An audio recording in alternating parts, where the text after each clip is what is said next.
B Ed ಪದವಿಯ ಪದವಿಯ ಎಲ್ಲ ಎಲ್ಲ ಸ್ಥಾನಗಳನ್ನು ಆ, ಸ್ಥಾನಗಳ ಸ್ಥಾನಗಳನ್ನು ರಾಜ್ಯದ ರಾಜ್ಯದ ಸರ್ಕಾರ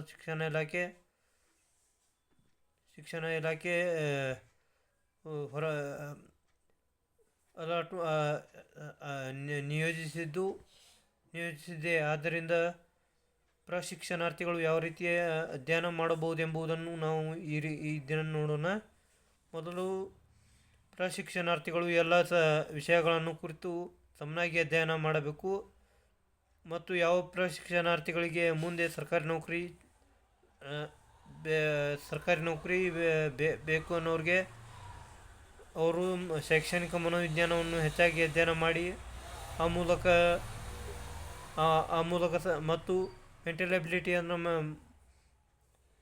ಅಬಿಲಿಟಿಯನ್ನು ಕೂಡ ಅಧ್ಯಯನ ಮಾಡಬೇಕು. ಮತ್ತು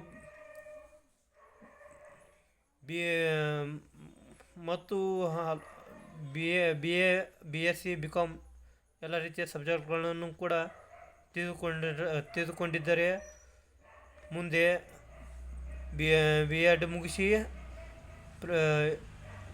ಸರ್ಕಾರಿ ನೌಕರಿಗೆ